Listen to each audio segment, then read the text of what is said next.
Thank you, everyone. How many people... oh, it's not on. This is the TV. How many people were on at my talks or yesterday? Anyone? Okay. Cool. So today I'll be speaking about something which I wish we could all be outside in, and that's the sun. It's a beautiful sunny day. And it's a lot about dispelling myths and getting rid of this dogma that the sun is a carcinogenic devil, and actually that the sun is critical for life, critical for human health, and critical for spiritual health. And I'm going to be speaking about skin cancer, sunscreens, skin health, hormonal health, health of the nervous system, and yeah, a bit about... we'll just wait for this to come actually, because there's a slide to come. Yeah, all good. So I'll explain about Ayurveda. How many people here have heard about Ayurveda? How many people have not heard about Ayurveda? Maybe you heard the name but don't really know what it is. Okay, so the easiest way to explain Ayurveda is by looking at the Sanskrit word. And by the way, if you want to take notes or use your phone, there's going to be a lot of things probably in this talk that you want to take notes of. But Ayurveda, it's a Sanskrit word. Ayur means life, and Veda means science. So Ayurveda literally means the science of life, the science of life. So what does it mean by science of life? It's still not on. The science of life, so it's how to live life according to the science. What is science? Science are the laws of nature. Understanding natural law, what are the mechanics of how nature operates, and then living life that way, or living life in tune with that, so that you live your life in perfect health. And in Ayurveda, we say, everyone has the memory of health. It's on now. Oh, it was. Everyone has the memory of health. We have to remind the body of it. For example, even if you have an autoimmune condition for 20, 30 years, you still have the memory of it. When you were all children, babies, you were basically perfectly healthy. So we have to re-enliven that memory. Even if a baby was born with some defect or some deformity or missing an organ, still has the memory on a cellular level. So the way that we treat in Ayurveda is we primarily remind the body of health. For example, if someone has a brain tumor, then yes, in Ayurveda, we work with targeting tumors and shrinking tumors and preventing the spreads. I work a lot with oncology. But the primary treatment is remind the body to not replicate cells and keep growing and multiplying. That's what the cancer disease is doing. But the body of them has the memory of what's called autophagy, which means when a stem or a cell dies, naturally commits suicide, and then a white stem cell takes over. So the body has the memory of dying, basically, the cells to die. But the problem with cancer disease is it doesn't die. It's distorted its memory. It's lost that memory, and it's got a new habit of replicating and creating a tumor. So that's an example of reminding the body how to do the job. We all have the memory, even if it's a deep terminal issue. But today, I'm going to speak about the sun. Very quick introduction to me, because I don't want to spend a lot of time. Basically, Ayurveda is my passion. Also, the sun is my passion. It's part of Ayurveda. These are my teachers. I'm very grateful. They're called the Raju family in South India.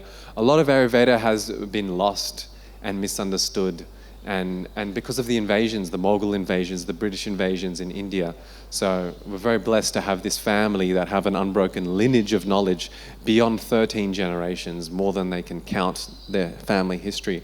And I'm very blessed, and I still spend time with them in India every year. I spoke about Ayurveda, the science of life, or the knowledge of life. And it all comes from, I wonder if I have a slide on, the Veda. So these Vedas are, you've heard of Veda, right? That's where yoga comes from, meditation comes from. You have Ayurveda at the top left, which is the science of life. You have Stapatya Veda, Vedic architecture, Gandharva Veda, which are the sounds of of natural law. How can you interact? There's a certain thing in Gandharva Veda called rain melody, where you go to an area of drought and you play certain sounds and it interacts with certain laws of nature that triggers rain. In fact, they did this in Australia, I think in the 80s when there was some drought. They brought a lot of meditators, the TM movement did, Transcendental Meditation movement did it. They brought a lot of meditators and they played Vital Veda and they created rain in areas of drought. All these Vedic astrology, Ayurveda, ritual, dharma Veda, the science of war, how to ultimately make your foes your friends. This is just an example of the Vedas. And yeah, the Ayurveda, as I said, when you understand natural law, you live in tune with these cycles of nature, then you enliven your own human nature, right? So that's what I mean. We all have the memory of health. We have our human nature. And more specifically, when you understand natural law and you live in tune with it, you get dharma, karma, artha, moksha. Dharma is the most evolutionary thing you can be doing in any moment. Karma is the pleasure, the joy. Artha is abundance, to have abundance of resources, of food, of herbs, of water. And moksha is liberation. So liberation from disease, liberation from grief, liberation from mental, physical imbalances. And that's what, when you attune with natural law, you get that. So we're going to move to the sun. Sun, okay, so sun. Every culture we have here, Greek, Mayan, Vedic culture, the sun is definitely a divine being. There's no doubt about that. So today I'm going to talk about, do you really think the sun causes skin cancer? Get rid of this huge dogma, which is so prevalent, especially in Australia. Talk about skin health. Talk about I love this word. It's photoendocrinology, which literally means the relationship between light and hormones. Mental health is part of hormones. Melatonin, the king of hormones. Spiritual health. And then I'm going to end with actions, like how can we relate with the sun in a healthy way? How can we, not get burnt and not get diseases from the sun, but actually reap the benefits? And also understand that it's an absolutely reciprocal relationship, right? So we need to get out of the thing that the sun is a carcinogenic devil, and it's a divine being, but we need to reciprocate. So, and by the way, I've worked with Scottish people, I've worked with redhead, freckle, pale women get tans. And ultimately the first step with communing with the sun for health is first of all to actually acknowledge that, hold on, it's okay. First of all, just don't hate it, don't fear it, and know that you can work with it in a way where it will benefit your health. So that's really the first step, is just not being so afraid of it. Okay, so now, does the sun really cause skin cancer? Well, the statistics don't show that, because we've moved from 75% being indoor workers. This is a different statistic. So here we're working outdoors for 40% of the workforce were outdoors, and now there's less than 3%, or that was 1999. So we've gone from outdoor workers to indoor workers. We've had more sunscreen than ever. We're covering up more than ever. But as the rates of sun exposure are going down, melanoma is going up. And the reality in dermatology is that dermatologists do not know why melanoma is going up so much. And it's definitely not because of the sun, because we are getting less sun than ever and hiding from the sun more.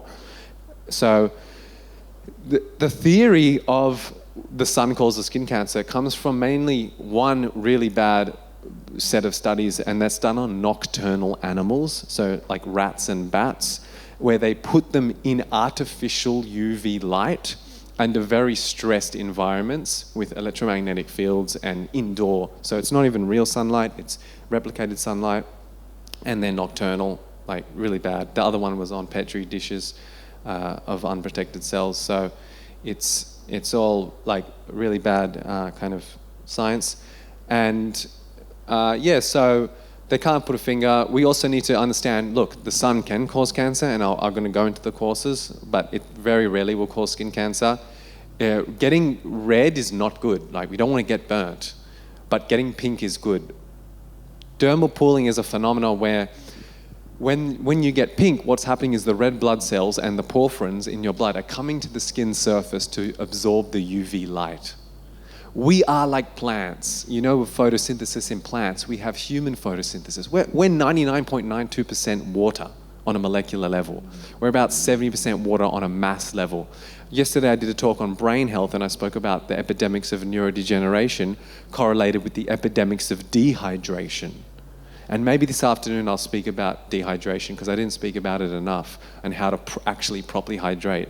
By the way, the answer is not drinking a lot of water, because you can get as much water in your digestive tracts as possible. What we need to do is we need to get water into our cells. We need intracellular hydration. So water goes in the digestive tract, then it goes into the bloodstream, still not good enough, then it goes into our cells. That's what we need. That's why if someone's very dehydrated, they'll put them on a drip, right? Saline drip, whatever, something serious happened in hospital, but still it's only the bloodstream. We need it in the cells. So getting intracellular hydration is what's lacking. But that's another topic. For today's topic, dermal pulling. Sun hits the skin, so it charges us up. Sun gives us energy. It's the very giver of life. Without sun, we will not live. And we need to utilize that prana, that life force that's available from the sun, that shakti, that sattva, that unconditional love. Has anyone heard the word sattva? Sattva, rajas, tamas. Sattva means, in the Vedas, like unconditional loving light. The sun will shine. It doesn't care if we kill the cows or chop down trees and mine the earth. It will every day show up, always on time, never late, unconditionally. Okay, so we need to reciprocate that giving. Go see the sun. It's showing up every day. How about we go welcome that, like so many cultures have done? Every culture, they'll go up, greet the sun. In the Vedas, Surya Namaskar. You can, and I don't think I actually go into those more spiritual rituals, but I can speak about them after the more medical aspect. So, sunscreens. So, a bottom line with sunscreen, if you want to use it. Well, first of all, what's the best sunscreen? Or best sun protection? Does anyone want to have a guess? Sleeves, yes, shade. Just get shade or cover up. That's the best, okay? So, now, we really shouldn't be needing sunscreen unless you really don't want to wear sleeves or go under an umbrella. But there are some people, like workers in fields or something. So for them, then you can use. But ultimately, we want to improve our skin physiology. The bottom line of the issue with skin cancer and skin disorders is impaired skin physiology. So we need to have good skin. You have bad skin, as I said, most skin cancers are not caused by the sun. Most skin cancers are caused on this area of the body, the torso, which is mostly covered up, the arms and the legs, which are mostly exposed or not. So we need to have good skin. That's the bottom line. And I'll speak about that. But for sunscreens, well, first of all, most sunscreens, especially the chemicals, will make issues for your skin. They'll affect your skin and cause skin cancer, ironically. But if you do want to use sunscreen for whatever reason, or protect it with something, use something that sits on your skin and does not rub in, it does not penetrate, such as coconut oil. It shimmers, it's a glossy thing. Zinc, you can see it. But the problem with sunscreen is you rub it in. If anything you rub in is an issue. So what happens, how sunscreen works is it actually absorbs the UV and like creates a heat mechanism and kind of diffuses that heat, and it actually goes into the body. So the problem with that is that's why the chemical sunscreens are carcinogenic, because here you have, just recently, how ironic, the Cancer Council of Sydney had 2 sunscreens recalled because it had carcinogenic substances. And this is from the Australian government recalled this. It is the TGA, Therapeutic Goods Administration. And that's just, what the TGA are doing. They're very lenient. So, I mean, you want natural sunscreens if you're going to use sunscreen, but covering up is the best. This is just a bit more so here you can see how much the molecules dissipate photon energy. So you'll get these more chemical sunscreens at the bottoms. That's what they're really creating, the photon energy and turning it into heat, and that what can cause the imbalances. And then, that's the second row. That creates the free radicals. So all these sunscreens. But if you're just using your own natural melanin, which is basically getting a tan and then being able to prevent sunscreen, in the second column, you're going to not get the free radical damage. That's the issue. When you get the sunscreens that have the chemicals and don't metabolize the sun well, which they don't, because they have this kind of blocking effect, that's when you get free radicals, and that's what causes cancer, oxidization stuff. So What are the real risk factors of skin cancer? Okay, definitely UV intoxication, number one, is a risk factor, excessive sun. Another one is what the rats had the problem with, and the bats, when they did the studies, was artificial blue light. So literally, getting blue light, as in lights on you rather than the sun, can disrupt the skin. So especially at nighttime even, like some people say to cover up from the bright lights of your skin, not just your eyes. If you don't know about covering up from blue lights in your eyes, that's one thing. Of course, genetic predisposition. So less than 5% of the population will have a sensitivity to the sun. So, you know, what I'm speaking about today will mainly be for the 95+% of the population. And hormonal predispositions, so certain medications as well, and certain like hormone replacement therapy can create vulnerability to getting skin cancer. Ingredients of skincare products. So general rule of thumb, just put on your skin what you can eat. I'm just surprised about how many people still use chemicals on their skin. You know, yesterday I think I spoke about when I spoke about hydration, I said it's more important to filter your shower water than filter your drinking water. Ideally you do both, but if you had to have a choice, I'll repeat, it's more important to filter your shower water than your drinking water. When you have a shower, especially if you have hot showers, an average adult on an average shower absorbs 1.5 liters of water. So especially if it's hot, your pores open up and you absorb all those volatile organic compounds, the fluoride, the chloride, all those toxins that are in the tap water. And especially if you have babies and you're showering them or bathing them or just leaving them in a warm bath for half an hour of Sydney tap water, please don't. Please get a filter, or be the filter, as they say. So, put your skin, and then I spoke about yesterday using shampoos, like that go straight to the brain, those chemicals. You know, these chemicals, they have ability to penetrate the blood-brain barrier and certain things which other things don't. But the chemicals that are in the sodium lauryl sulfate and if you don't know how to like read a label or to detect whether these chemicals are not, you can speak to me after. I'm more than happy to teach you some simple things. But basically just look. Does it look like a long name, which doesn't sound like a word that you know? All right, photosynthesizing drugs. So certain drugs definitely can interact. Medications, petrochemical products, environmental pollutants, and non-native EMF, which is non-native electromagnetic frequencies like Wi-Fi, phones, radiation, which we don't have to, just completely run away to the bush, but there's many ways that you can protect yourself from electromagnetic radiation that is non-native. So we want the electromagnetic radiation of the sun, of the earth, of the water, but when you start putting, laptops on your laps and phones next to your head, you're going to create a lot of imbalances. So all this, it's just a lower immune system, a lower skin physiology health, so photoendocrinology is very interesting. So it's basically, as you can see here, what happens, so light mediates so many hormones in our body. It's very interesting. So here you see the sun hitting the retina. As soon as it hits the retina, it goes straight to the pineal gland and pituitary gland.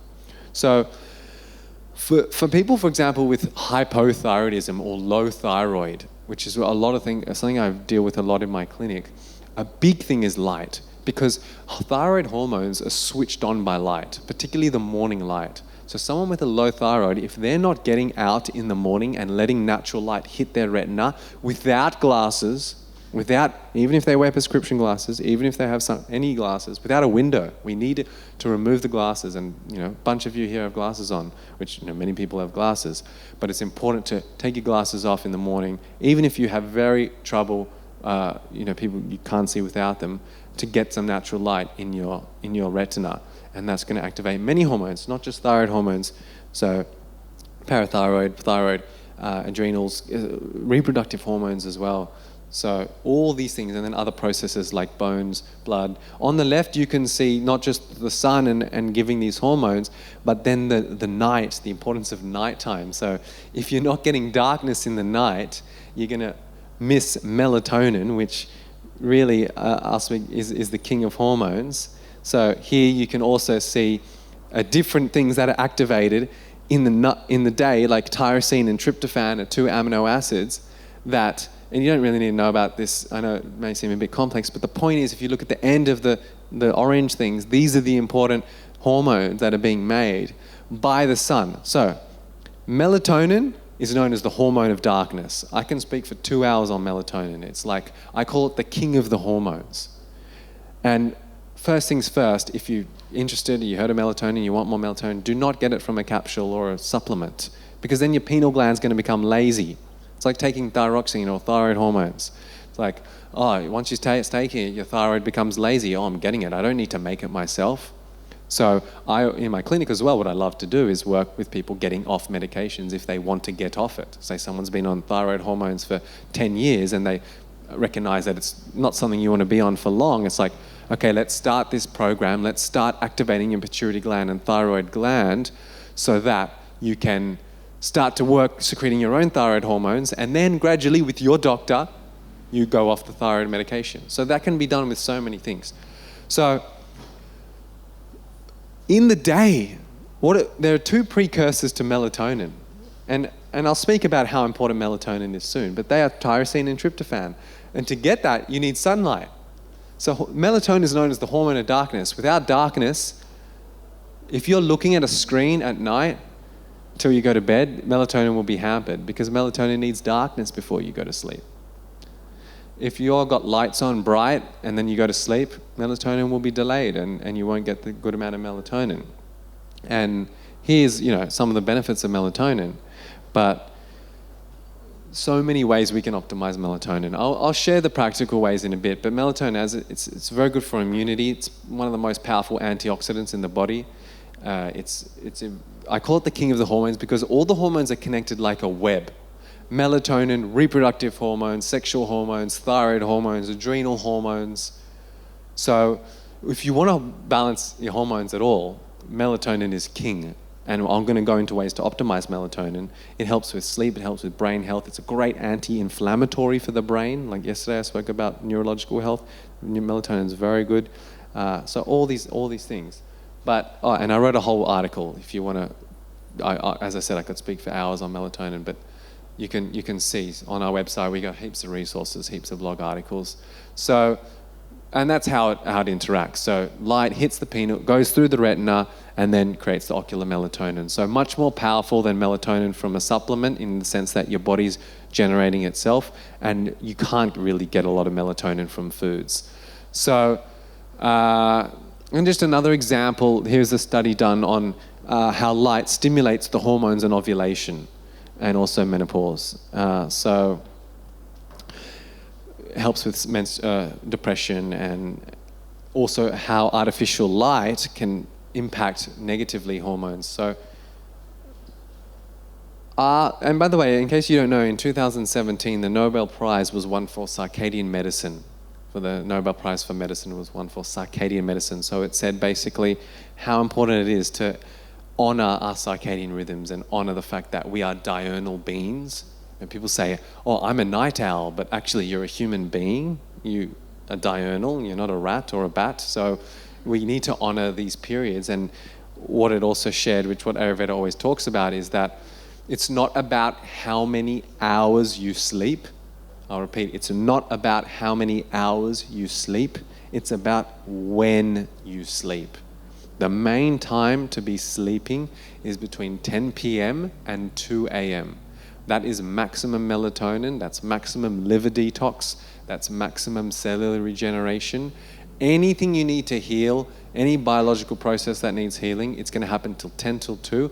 And it's not just about when you sleep, it's also about how you sleep. Are you sleeping with a phone next to your bed that's on and not on airplane mode? Are you sleeping with a Wi-Fi router within 6 meters of your bed? So maybe it's in the room next door, but it's 6 meters. That's going to create biological activity. So you want the Wi-Fi router off at the switch. You're asleep. You don't need Wi-Fi. Just turn it off at night. It will help everyone in the apartment.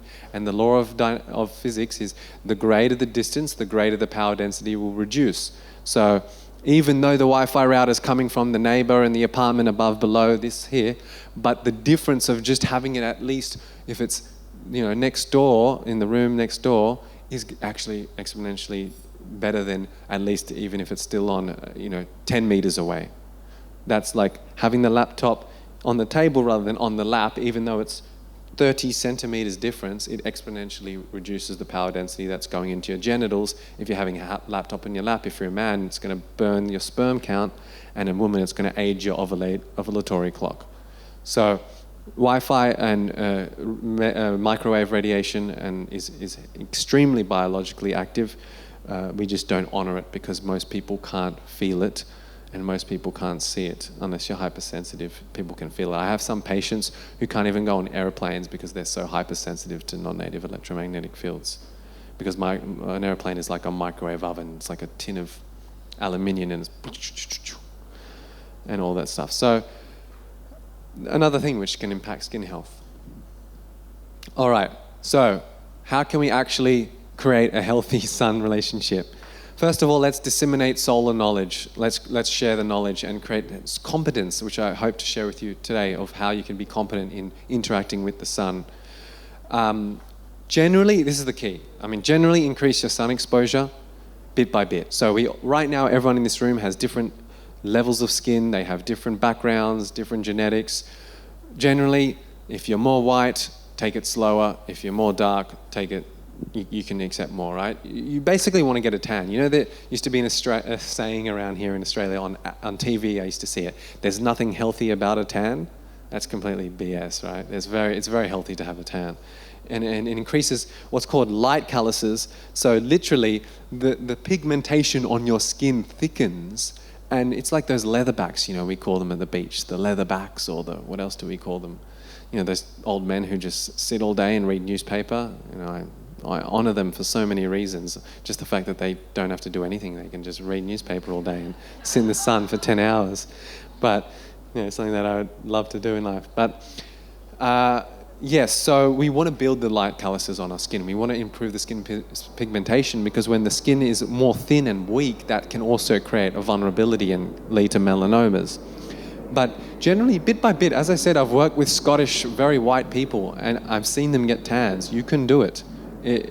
I'll share other ways. It's not just about bit by bit sun exposure. That's one to start. Now it's winter. Okay, you could go in the sun. It's midday. We can take this sun, but you wouldn't do that in the summer if you're, white or pale. Some people here, they'll last 10 minutes in the sun before they get burnt. I can be in the sun for hours. So it's about building by building and changing, and it's really important to do that. And especially, we're lucky here. I've been lecturing in Iceland, where it's freaking cold, and like England as well. The other week I was there, and it's like they have to find a place that's protected from the wind and get the sun. In Bronte, anyone here from around Bronte, Bondi area? The locals know that if you go in front of the surf club in the winter, if you go out of that area, you're in jumper. If you go in front of the surf club, you're all clothes off, because it just blocks the certain southerly breeze and you can just bake. So, yeah.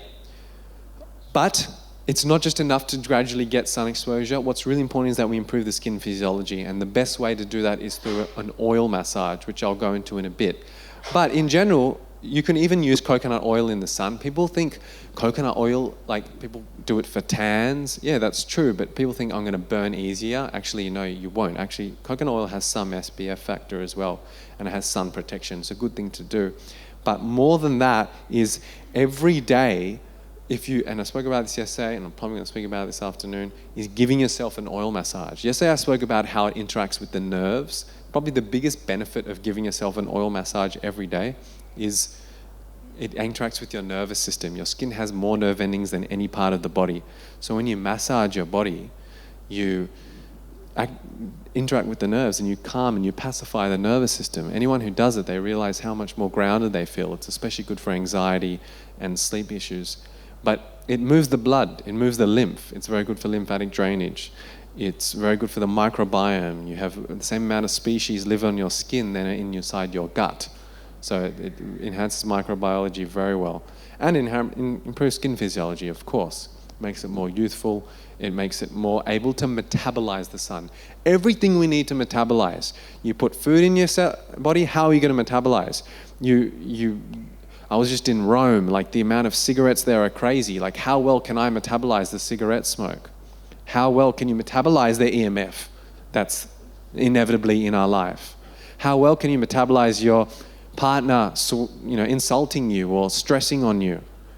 Ayurveda, this is the fire element. Everything we have to metabolize, and we have to metabolize the skin. And on our body, on our skin, we have a metabolic seat we call it in Ayurveda, Pachaka Pitta, the Pitta skin. So that has to metabolize. So when you're every day oleating your body before you shower, in Ayurveda, daily routine is a big thing. Just like you shower every day, we wash our skin every day. Every day we put oil on the body and we massage it and we move the blood, we move the lymph, we lubricate. Yesterday I spoke about neurodegeneration and also osteoporosis, degeneration of the bones. It's nothing but drying. When the brain dries out, it degenerates. When the bones dry out, osteopenia, then osteoporosis. So every day when we're lubricating our body, no doubt we will prevent so many of these degenerative disorders. And then yesterday I spoke about the nose drops, which we have here, and we have a stall, and that literally is to prevent your brain from drying out. It's for the brain, and this is for the skin. So basically, we have it on our website. If you just type in self-massage, it will give you a poster which you can download, and that will teach you how to do the massage. You can sit on a towel like you would sit on a yoga mat and give yourself a massage, especially before swimming, if you swim in the ocean, which is more drying with the salt. But we've got a 30-second massage, the short version of just putting oil to certain vital points of the body. But we need to really, if showering should not feel like a chore, right? It doesn't feel like a chore for you. It's like, obviously I shower. This is how massage should be. It should couple as essential as showering every single day. Many other cultures do this. Some people in India have had an oil massage every day of their life. My son has had an oil massage every day of their life. And it's not every single day. There are some things like if you're sick with a fever or a cold, or if you're menstruating woman. So there are certain ways that when you're not doing it, but it has to be as fundamental as a shower. If you're doing an oil massage every day, it's going to prevent so much, one of them being skin cancer. So individual consulting is always good. See a practitioner to work with your skin. Blue light blocking glasses we'll get to in a second, and sunglasses. So that's all about the eyes, which is more a relation with hormones. So basically, when you get sun on your eyes or your skin through a glass, whether it's a window or your sunglasses or your prescription glasses, you are blocking UV. So what you are getting is you're getting an altered spectrum of sunlight hitting your skin. Same with sunscreen. I'll repeat. When you are covering up, protecting with sunscreen glass, you're getting sunlight minus the UV. So that's an altered spectrum of light because we've just taken some ultraviolet out. The sunlight spectrum is so sophisticated beyond what even science knows. We want that whole, it's like medications or even supplements. That's why I'm not a fan of long-term supplements, because it's like a lab, I like that part of the turmeric, I'm just going to take the curcumin out and just leave all the rest out and just take that isolated compound in concentrated form. Well, that puts pressure on the liver and it's not as harmonious as the whole turmeric. So like I'm a fan of whole herbs rather than extracts or supplements, I'm a fan of the whole sun rather than extracts, right? So when we get that altered spectrum, that also creates issues and DNA damage. So we want that, and with the light hitting the eyes, as I said, it creates so many hormones, you won't get that effect with the glasses. So if you do wear glasses, like a lot of you in the room, just as much as you can, don't use them. And some people, I know that you need it basically all the time, but at least, even if you can't see, just be outside. That's why glasses is better than contact lenses, because it allows the sunlight to at least go through the sides and hit certain areas, or the natural light. And just on the side here, one thing you can see is, particularly for those who are pale, in Ayurveda especially, it talks about, and I found a correlation with modern science as well, a very beneficial sunlight is the evening sunlight or the sunset. And here you can see that it's less effect on DNA damage and skin cancer, and it can actually repair the skin when you're getting the afternoon sunlight, but also morning sun and sunrise is very good.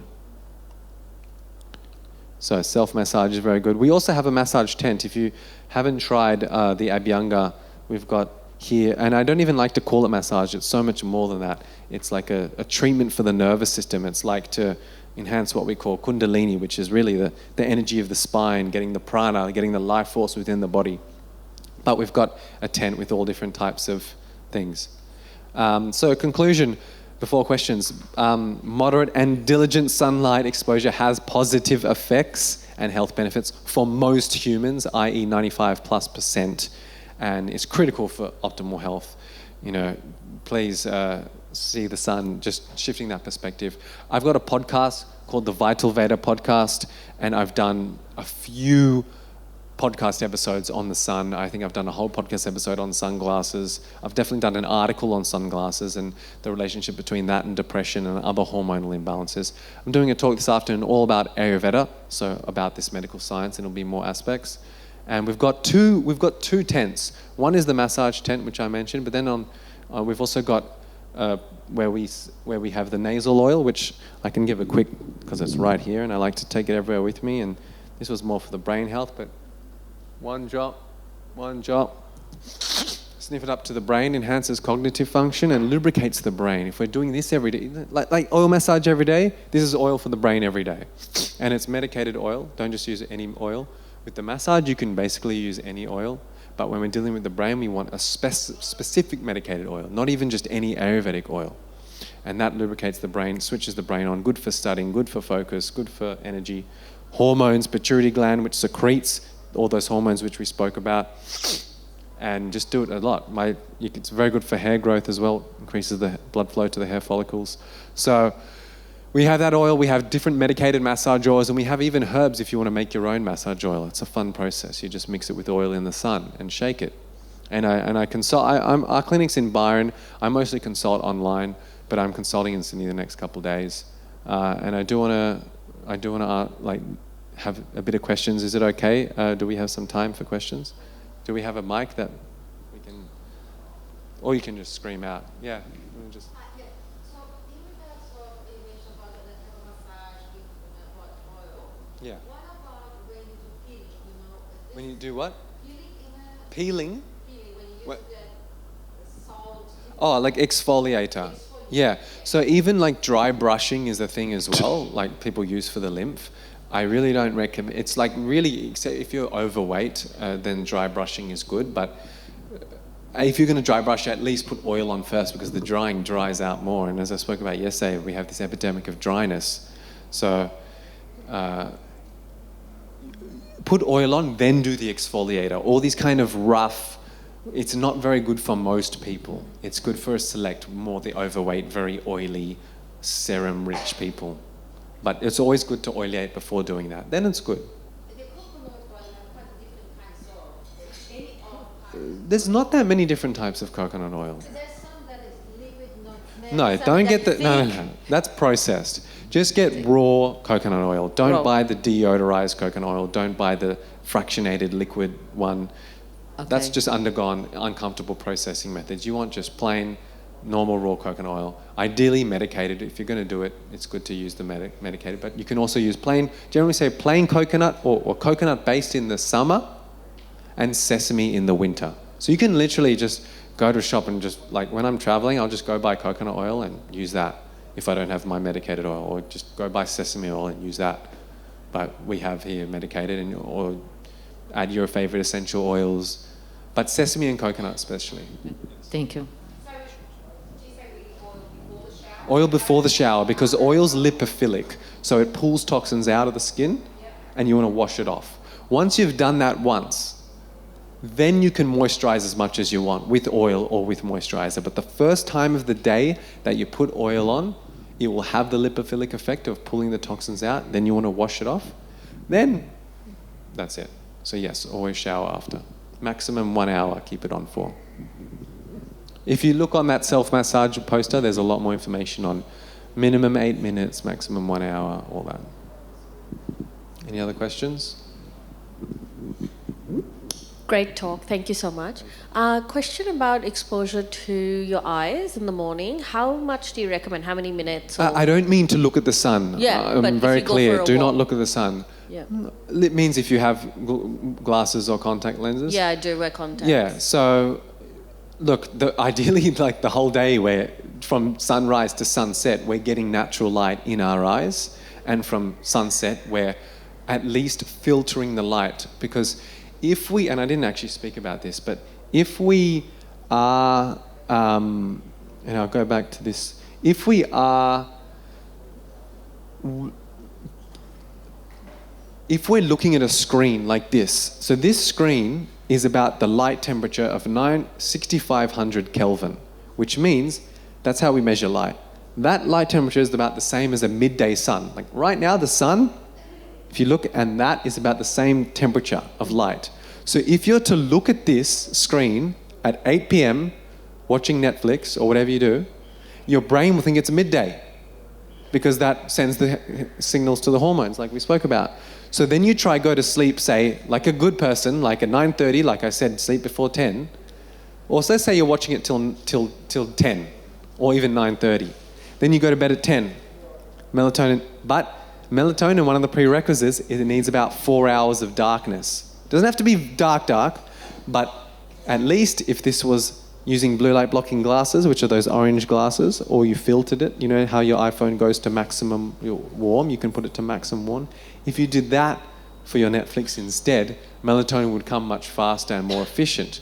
But since it takes 4 hours, if you watch Netflix till 10 p.m., then you go to sleep, 4 hours is done, 2 a.m. already maximum melatonin's gone, you had very little melatonin that night. And if you get in that habit, it's not a good habit. So we want to, buffer the blue light at night. So as much natural light as you can. If you use glasses, then get 10-15 minutes in the morning will be a bit good for you. So I have to wrap up now. If you have questions, I'll be at Vital Veda store at D11. I'm happy to speak to you all and answer any questions. And thank you so much.